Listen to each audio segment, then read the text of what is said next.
If you're a runner and you're looking for the best way to cool down and increase your mobility after your runs, then you're going to want to check out this video.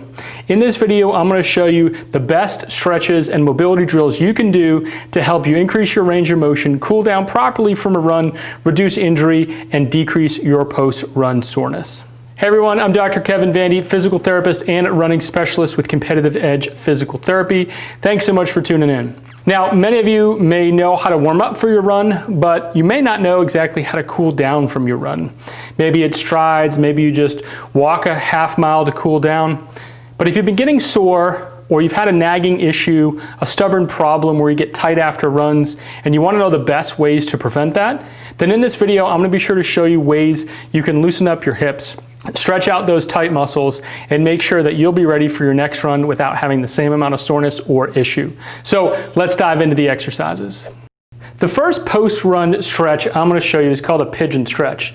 This stretch is excellent for loosening up your buttocks muscles, your groin, and the hip flexor and quad on the straight leg. So what you're going to do, you're going to be in a position where you have your hands out in front of you, like Dr. Brad Sullivan here. He has his front leg crossed underneath him and his back leg is straight behind him.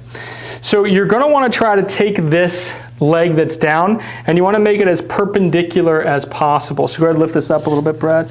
There you go.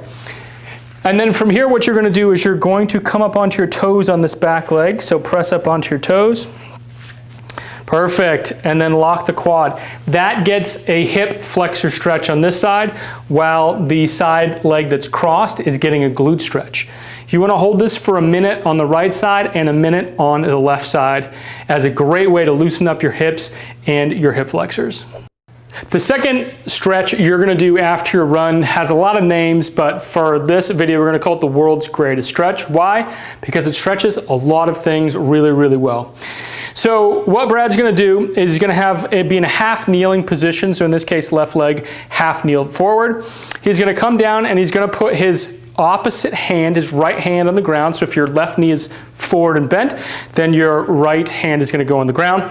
He's going to take his left leg, he's going to extend it out behind him, tight quad, straight leg, so there's no bend in the knee.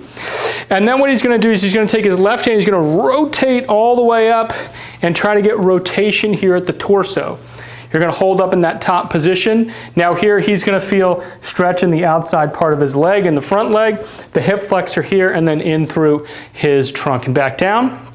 You're going to cross the midline, and then you're going to come back all the way up again through the motion. Excellent. So this really works to open up your hips, to really decrease any of the tightness in your quad, hip flexor. Works really, really well. You're going to do 10 rotations with the left arm, and then you're going to switch legs and arms and do 10 rotations on the right arm. The next stretch is a great stretch for these stubborn calves. If you're anything like me, your calves can get really tight after a run, especially if you're doing hills, uphill, downhill, or if you're doing speed work on the track. So you want to use this stretch to help loosen your calves up. Now, this is a common stretch, but there's often things that are done incorrectly. So what Brad's going to do, again, Brad, put your left leg back behind you, right leg forward. So in this position, hands are against the wall, bodies lean forward. The key here, when you first start the stretch, is this knee has to be straight. You don't want any bend in the knee. The next piece is you don't want your foot rotated in or out. So this foot, the back foot, has to be pointed directly at the wall. So take a look down at your toes, make sure they're fully straight. Heel has to be on the ground.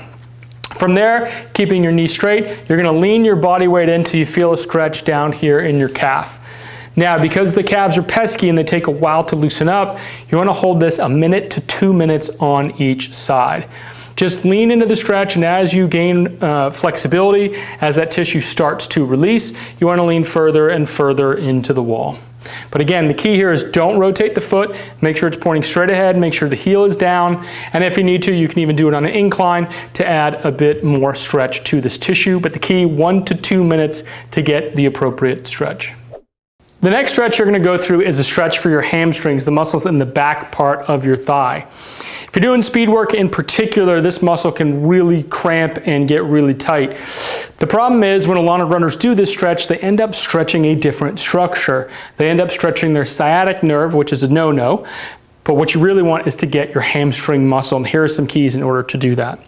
So use a bench or a chair in order to put your foot up on to get the initial part of the hamstring stretch. Here's the next piece. Body's going to stay upright, so you don't want to round through the torso. Stay fully upright here. Hips, you want to stay squared to the chair, so you don't, what we see a lot is the hips rotate like this. That will decrease the value of the stretch, so hips stay straight ahead. But then here's the key piece. You want to make sure that with the foot, you point your toes away from you. If you pull your toes towards you, you're going to light up this nerve and it's going to feel real sharp. It's going to feel sharp in your calf and behind the knee, but that's not your hamstring. So the key here is point the toes. That should get all the stretch into the hamstring. And then what you want to do, if you don't get feel it or you want a deeper stretch, then you want to lean forward, not round forward, but lean the chest forward so you feel a strong stretch in the back of the leg without bending the knee. Again here, about a minute each side. 2 repetitions is great to loosen up the hamstrings. The final stretch in the arsenal of great post-run stretching to alleviate soreness and increase your range of motion is a goalie stretch or an adductor stretch, a stretch for the inside part of your thighs. Now, you want to do this on carpet or with sliding pads or with pants. If you're out on the trail, just find a comfortable surface. Maybe in grass would be a perfect way to do it. All right, so what you want to do, number one, you want to separate your knees on the ground to the point at which you start feeling tightness on the inside part of your thigh. Once you feel that, here's the key piece that a lot of people miss. You want to put an arch into your back. So you want to make more of a sway back. When you do that, you're able to sit your hips into the adductor and provide a greater stretch. Once you're in that position, you then want to start to lean back into your heels. That's good. You probably won't be able to go that far because they're pretty tight. And you want to keep the arch in your back, keep your knees out, and slowly push your buttocks back to your heels to get the most value of the stretch. Again here, 1 minute, and you're going to do it 2 times to get the highest value with a break in between because this one can be a bit uncomfortable right out of the get-go. Okay, so those are the best stretches you can do after your run to alleviate soreness, reduce your injury risk, and make sure you are recovered and ready for your next run. Hey guys, if you got value from these videos and you use them and it's definitely helped you cool down and prepare for your next run, just drop a comment below and let me know they helped you. That would be awesome. Hey guys, thanks so much for watching. Please like, subscribe, hit the notification bell to get more of my videos. And until next time, train smarter and perform better.